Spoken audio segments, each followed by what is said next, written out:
Welcome to all of you. We're going to have a brief discussion today with Daniel Wahl. And then you probably would have already seen by the time you see this, the webinar, the webinar he's going to be participating with Portugal. So I hope you all could listen to that. Daniel is one of the key persons at the global level of regenerative development. His work on regenerative cultural design is fundamental for all of us and actually makes it very clear to understand what is required in a normal process of transformation into a regenerative world. Now, under the current pandemic, things change very quickly, and Daniel has been at the forefront of also in his homeland, Mallorca, trying to influence decision-making processes and activities that will increase resilience of the local communities. So I welcome you, Daniel, and the floor is yours. Let's just chat a little bit. Yeah, I mean, it's a very different world. Like, even the scenario planners and futurists among us who, like, I remember being in rooms with governments talking about that global pandemics were a high likelihood, high global impact scenarios of disruptive events of the future.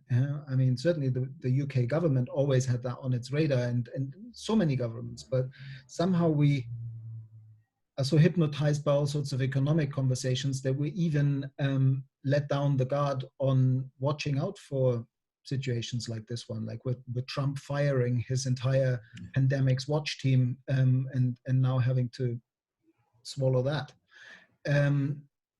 But I honestly feel a little bit silenced by this conversation, like what is going on the planet right now, and I find it difficult to comment or give public talks or webinars right now. I'm going to, like, people will have watched by now this webinar that I had already promised to Kulturgest in Lisbon on regenerative economies for regenerative cultures. But I feel like I prepared that presentation in a pre-pandemic world. And while a lot of the climate change and global ecosystems collapse and planetary emergency responses that you and I and so many others have been talking about, working on for anything between 10, 20, 30, 40 years in some cases, some of the people we know in common.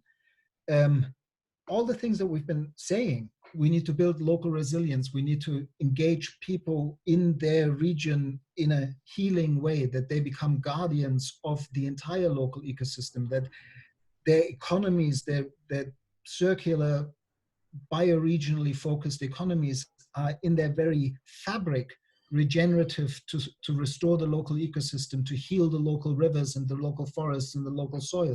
All of that is now even more important.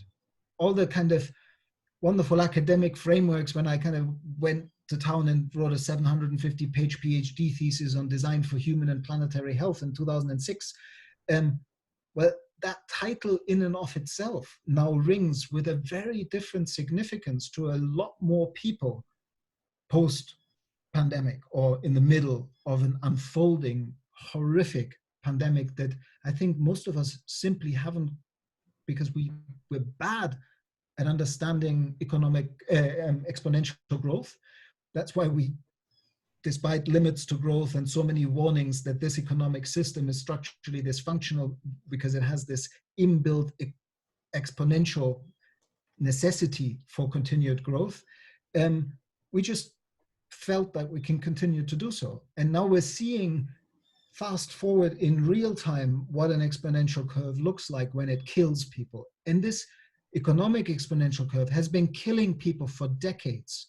The strongest economy on the planet has been built around keeping a global war going in the global south since the Second World War. By methodology, like the methodologically subverting countries in your region in particular, one after the other, to just create wars in countries that could have never been a threat to the United States. But it was their way of keeping an economy going that is 50% dependent on everything that is to do with the military industrial complex. And I feel like COVID is showing us and inviting us, as we're now all sitting in our confinements, even the linguistic framing of social distancing. We need to socially connect now. We need to maybe physically distance ourselves to slow the spread, but we need to socially connect and have the deeper conversation about what's next. And to me, that is also taking the time to look into that what we had before was killing more people every day than the virus is killing right now. It might still get worse with the virus, who knows? But I feel in my own personal, because that's why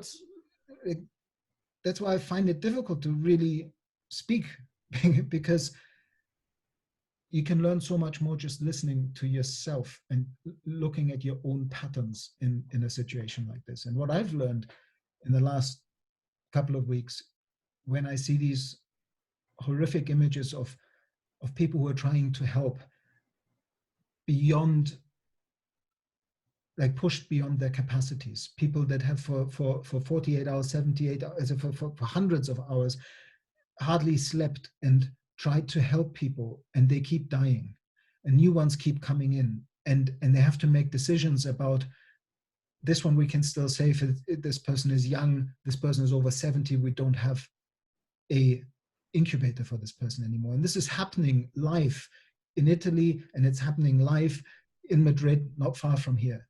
And it's going to happen, it's happening in New York already. And for me, on the one hand, to really feel touched by the horror of that, and then suddenly to realize that every day 5,000 children die of lack of access to clean drinking water. And I personally have grown numb, or had grown numb to that daily horror, to a point where I somehow accepted it. I find that is even far more shocking to me at the moment. And I feel like this is the invitation to really dig deep and understand that the system we now all want to bounce back, the business as usual that we want to get back to as quickly as possible, was murderous beyond belief to people and planet. And that it's not a place to go back to. But I also don't feel like apart from what we've been talking on for a long, long time, which is bringing the connection between people and place into a healing union again, people understanding themselves of belonging to a place and belonging to a region and re-inhabiting it in a truly supportive way, understanding that the land provides for us and therefore we provide for the land, and life provides for us and therefore we provide for life. It's ancient wisdom that so many cultures have tried to hand down from one generation to the next, and we've just grown deaf to for too long. That's what it's all about again. And it makes me even question, do I need to still sit in front of my computer and have these conversations? Or should I just get my hands back into the soil? And it's probably a bit of both for all of us now. And that's what I'm doing. I'm locked in a flat, but I'm planting some things on my terrace to keep myself sane. Yeah, I think there are a few differences from this pandemic to what we had been experiencing in planetary collapse over the last decades. One is it's one agent, and that fits with the reductionist mindset of the Western system. So identifying it's like the ozone hole in the atmosphere. It was 3-4 chemicals, so it was something tackable. Poverty, global change, climate change, all of these issues are complex, and we don't have the framework behind for dealing with complex issues. We really need holistic approaches. I think that's one of the big challenges we have. And I think the second difference is this has affected people like Tom Hanks. So we see 20-some million children dying in Africa right now, as you mentioned, and nobody gets moved because it's far. It doesn't really touch me. But when you see people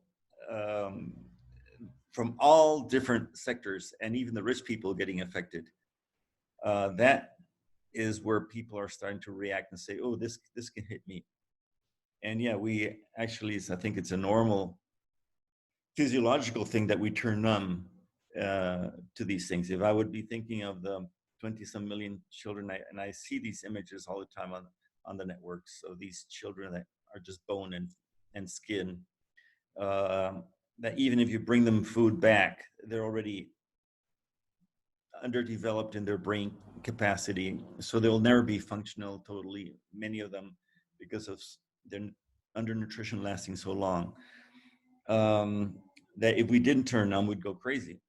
Now, the thing is, how do we avoid, or how can we stimulate moving into this new paradigm and avoid hopping back into the old system as soon as the quarantine is lifted and everybody wants to go out and shop again?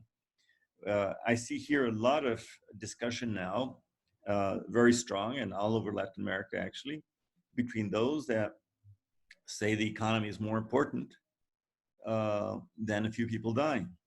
And we see that more and more. And I didn't expect to hear it from some of my friends on Facebook, which I basically have just started unfriending a lot of people because I just don't want to deal with that sort of information coming to my computer every day. So how do we move forward? How from your regenerative cultural design experience, how can we actually manage to get to that 3.5% or 10%, whatever it is that's required to create an avalanche of change into a new paradigm, having people gone through this experience? I don't think I know an answer to that, but what I do know is that what you just said raises the question for me of, you said if we let all that in, we'd go crazy. My question would be, haven't we gone crazy already that we've grown numb to that? Perfectly right. Yeah. And so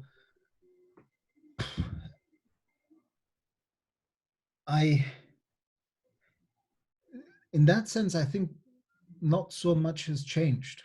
We needed to drastically build community resilience for food sovereignty, energy sovereignty, water sovereignty, education, basic needs of people in place, in ways that ideally would be oriented in such a way that they actually heal local ecosystems, that they reconnect local communities with each other, that they, wherever possible, connect spare capacity and unmet needs at the bioregional scale to create really vibrant mechanisms of providing for each other and for that place, so that place can provide for us in the long term. And this is also a technological wise use of technology, of understanding what technologies to use and what not to use. And I think what's important, and what this has driven us much more, the viral crisis, is that we're at a crossroads between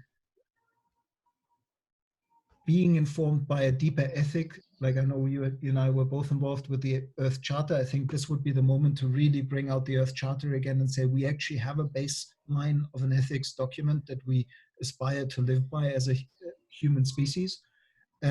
Because it's precisely, like, for me, that's the hopeful fact, is that almost all around the world, the initial response to this of governments was to protect the elderly and the weak, and not to protect the economy. I mean, they had a bit of a slow response in making that ethical choice, but they made the ethical choice. We are driving the economies against the wall fast, something that we thought that we had asked to do, because we'd said this economy is destructive and deadly. But they said, no, that's impossible with regard to the diffuse threat of climate change that was already killing more people and will kill many more people if we don't do anything about it. But now the initial response was an ethical one. And I think that that's also something to be hopeful about. But now we are at this crossroads of saying, like, people are celebrating the Chinese response.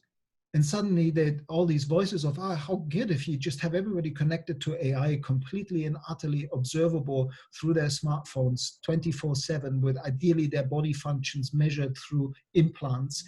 And we can just switch on and switch off citizens when they become not desirable anymore, remotely. Yeah. Then that's a wonderful state, because we can respond to things like epidemics very rapidly. Yeah.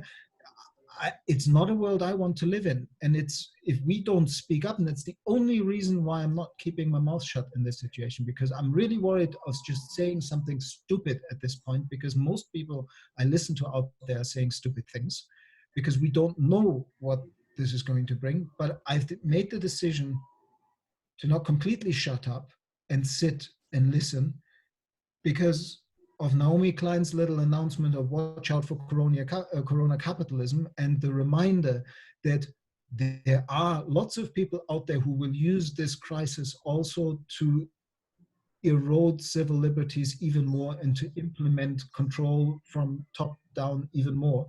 And if we don't also have the deeper conversation at this point, we might wake up coming out of our lockdowns into a different world. If we need to ask these civil liberties to be held high. And so, yeah, for me,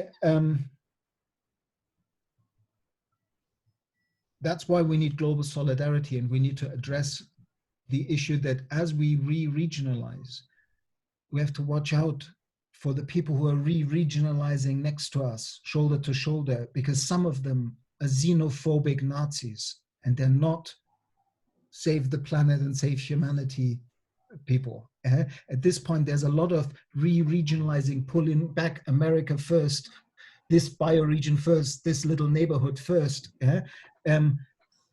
Of course, we need to meet our needs first, but in a much wiser, like the way that indigenous people say, wise decisions have to serve yourself, they have to serve your community, and they have to serve the planet. They have to serve at all three levels.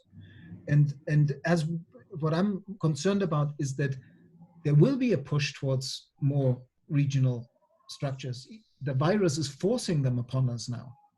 But in Hungary, that is turning into eroding democracy and creating another fascist dictatorship. And that can happen in so many other places. So for me, we need global solidarity and local action. We need to not make the mistake that, yes, we don't know how long we're all under lockdown, but I think we can't afford to look back in 4 months' time saying, well, had I known that we're going to be under lockdown for 4 months, and that in that time the global economic system was going to melt down and everything would change, well, I would have acted differently in week 2, 3, 4, 5, or 7 of lockdown. I think it's wiser to assume that we're in this for at least 3 to 6, most likely 6 to 12 or 18 months in different facets. And I don't want the global system to completely melt down, because that would be quite difficult to even find the energy to build a response from. So let's not call for that because it's difficult. But we need to still, in collaboration with all the people who are now willing to collaborate, who are even have the time to listen, who didn't before, to say, hey, there's certain sensible things to do right now. And they are about relocalizing production and consumption and building renewable energy capacity and sorting out the way we treat water at the local scale in order to give good sanitation and clean drinking water to people everywhere locally and regionally.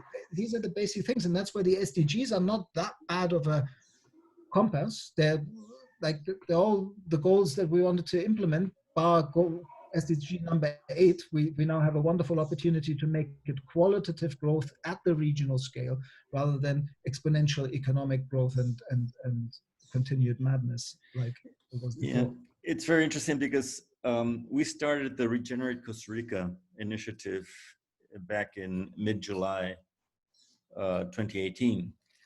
And it has been always a difficult situation to deal with the decision makers in this country, because most of them are trained or at the Kennedy School or Chicago with exactly that neoliberal market philosophy. We just had a discussion on networks about the avocado. And basically, the avocado is consumed by the middle upper classes of Costa Rica because it's an expensive product. And over a few years ago, the government shut down importation from Mexico because of health issues with the avocado.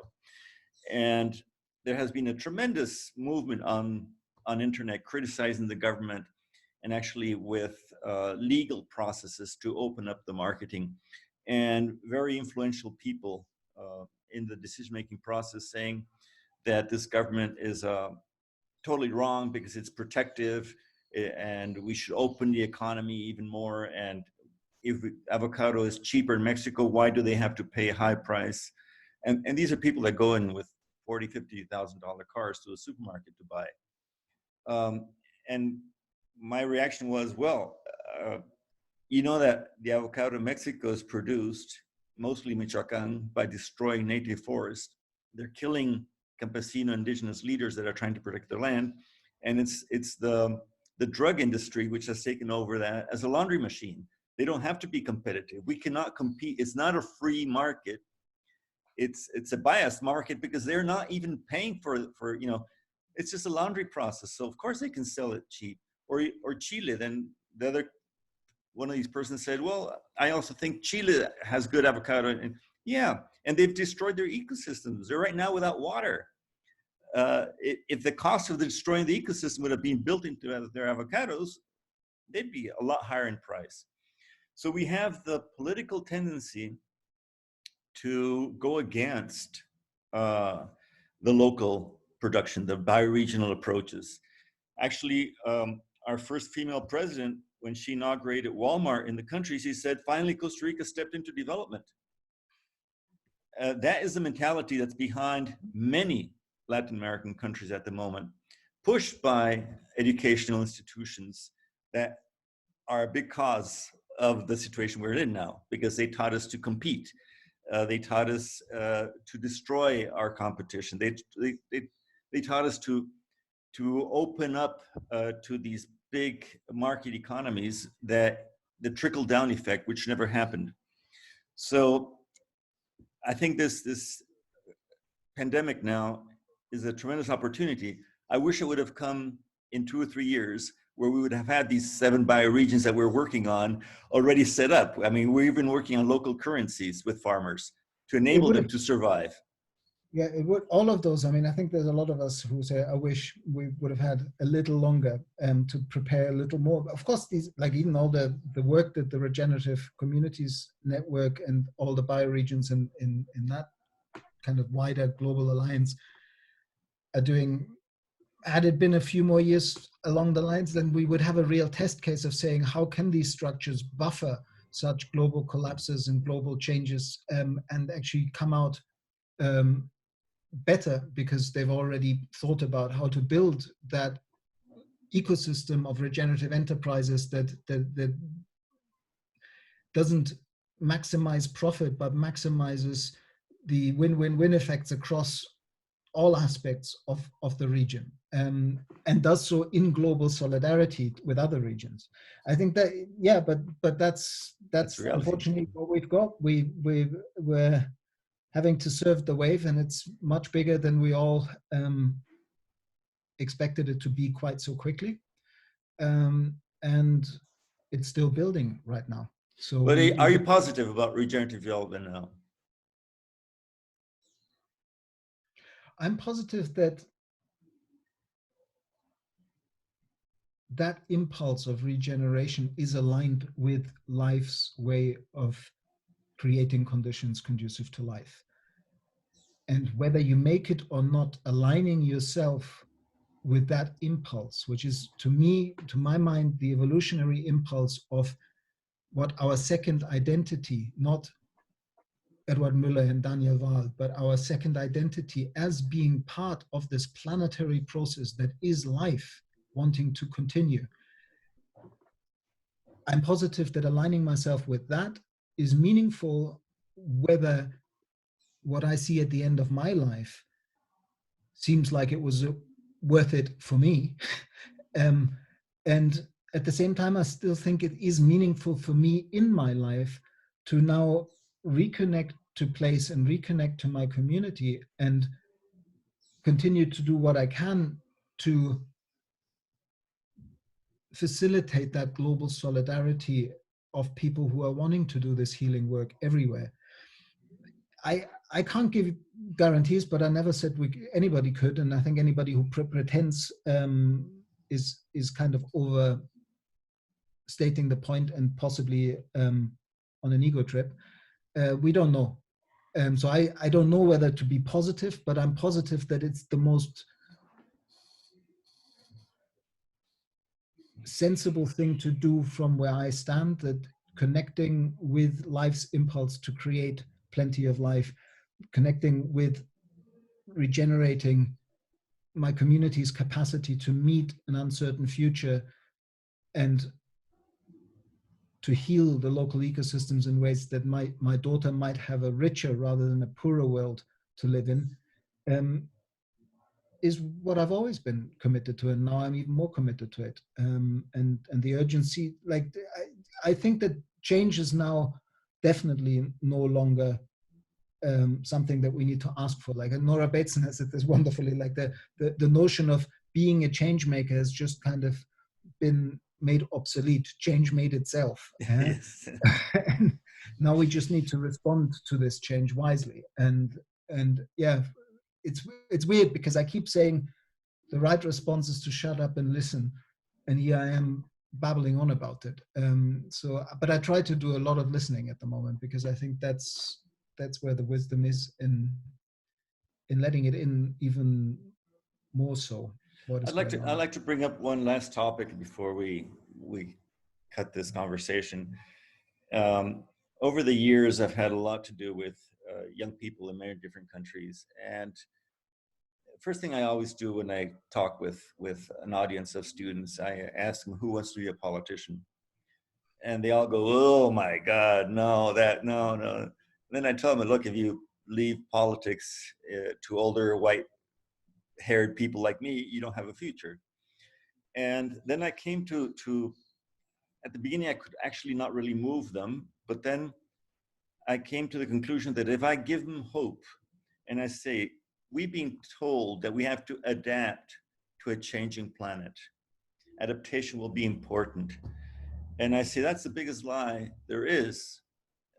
We have to build the future we want, not adapt to a coming future which doesn't look good. And we can, and that hope actually engages youth to want to do things, to want to learn, to want to participate. It triggers them from totally, I'm not doing anything, I'm just here with my Instagram, to I want to be involved. And I think that is a true potential to achieve this change we need. And I even see it with the even younger generations. The millennials are still there in between, but the younger kids, they want to build their future and they're excited about it.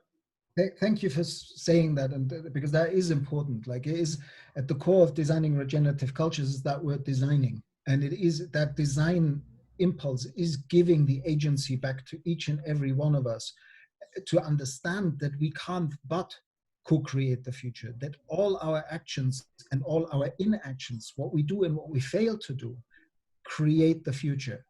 And that, yes, I mean, people like William Blake said this 250 years ago, you must create a system or be enslaved by another man's. So basically, we need to be vigilant to what the world is. Like people are accepting far too many structures rather than taking agency in transforming them. And I like, well, particularly the politics issue. I was probably blind to that. I always thought politics was a sort of arena for people who had a slight ego issue. But one of my great mentors, David Orr, has just recently, in the last couple of weeks, published a book called Democracy Unchained, which is an edited book of a great number of people in the environmental and political movements in the US, really pointing the finger at themselves and saying that is the greatest omission that our movement has done, that we created NGOs, we lobbied issues and stuff, but we didn't really create political parties and enter in the political process. And in the meantime, a lot of people rigged, particularly in the US, the political game. And by the time we woke up to it, while suddenly everybody was listening to the issues we've been trying to champion, the system was in place that we could we couldn't do anything anymore. Like there isn't a democracy in the US right now, and that's what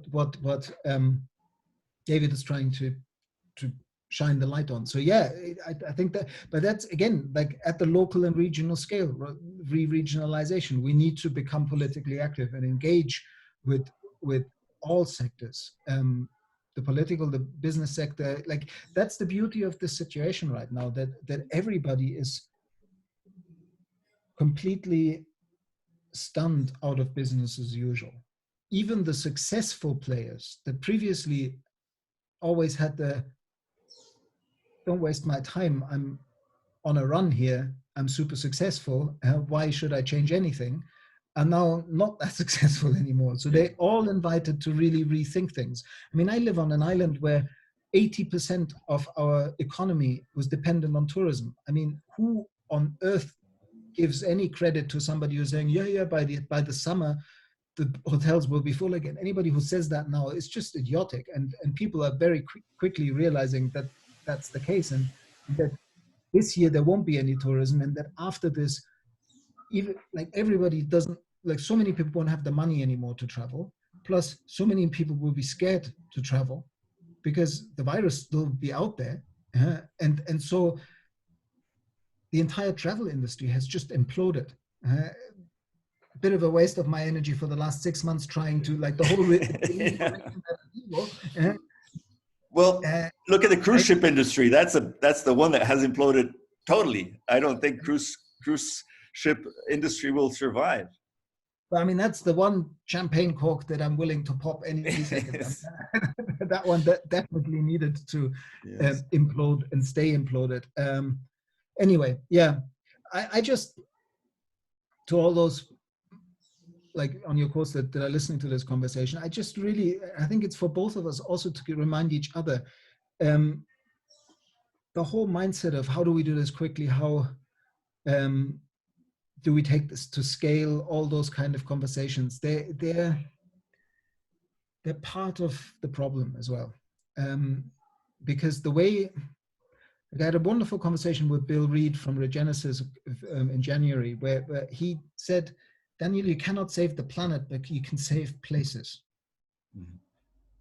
And if we all do that, if we all save our place in deep connection to our place and to our community and our biocultural uniqueness of that region, then all of us doing it everywhere in global solidarity will save the planet. But it's not each and every one of us who's going to save the planet. And we're not taking anything to scale. We're not scaling up, we're scaling out, or we're scaling down into like what really matters and reconnection. And for me, that is really the deep invitation, and to just like really sit and listen, and also, as this is getting worse, let the emotions come up, and then have enough of a zooming out to say, okay, if I'm so touched by what is now going on through COVID-19 and how many people are suffering, how does that relate to all the suffering that there was that I was just simply blind to prior to COVID-19? I think that's a really important jump, and to understand that that this is the first of many pandemics if we don't heal the ecosystems, because of course weakened ecosystems and biodiversity loss create the perfect conditions for these kind of pandemics to spread and for viruses to jump. And so this is all connected, and I think we need to make that connection. But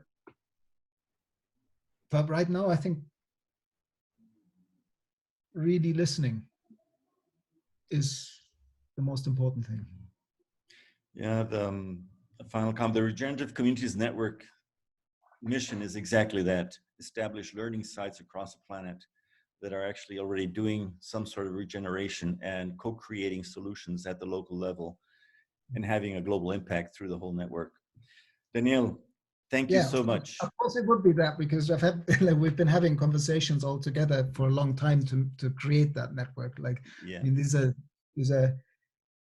all, like, I love what Stuart Cohen is doing and John Fullerton is doing, and I love what Kate Rayworth is doing, and we're all doing our bit. Joe Brewer is doing his bit in his way, and so many people are out there really trying to serve, and I think we're all have our strengths and weaknesses, but that's part of life. That, like, that diversity can also be our strength if we keep keeping the higher mission of being of service to life, and also the less privileged. Yeah, my current role has been, over the last couple of years, like getting a big needle and thread and bringing all these groups together to collaborate in a more unified way. And that's where Regenerative Costa Rica comes to life, because I can bring in all these. Kate is going to support us with the donut economic analysis. Communities Network is going to support us with all this exchange. Savory Institute is already helping us to transform all cattle into regenerative holistic cattle grazing. So bringing all of these networks together to work in a territory and work in other territories as we go along in the Regenerative Communities Network, I think is the best possibility to actually stop saying we need to collaborate and start saying we are collaborating. And I know you're leading an initiative of regeneration in Mallorca. And I think whatever you do, even if it's big or small, is a learning process for other areas that can then start thinking in terms of regeneration. I really appreciate your time. I know you're fully booked. And I hope we have another chance in the future to keep on this conversation. It's been very rich. We will hopefully be able to have the link to your next webinar with Portugal. And I think this has been a very eye-opening opportunity, especially seeing your emotional involvement. It's not just an academic posture, it's a human posture behind this. And thank you for that, Daniel. No, thank you. I mean, for me, this is really important, that we actually allow our feelings and our multiple ways of knowing into this. And I mean, people might not get this from my writing, because my writing is maybe influenced through my academic training to the point that it sometimes still seems very kind of male and academic and so on. But actually, I think this is exactly the bridge we need to make to really trust our intuitions and our emotions in this context, informed by good systems analysis and systemic lateral thinking and all those kind of things. But if we only come at it too much from kind of a project management line and without the heart, then I don't think it's truly regenerative. And I also, if even within the regenerative movement, we shouldn't rigidify what it means, because it's, for me, ultimately it's the evolutionary impulse of life creating conditions conducive to life, to keep responding, to keep learning, to keep putting us in the wider context of the whole we are and that we're trying to serve. And that's a big umbrella, and that holds a lot of different perspectives, but that's our strength, not our weakness. That's the best closing. Thank you. Thank you. Thank you.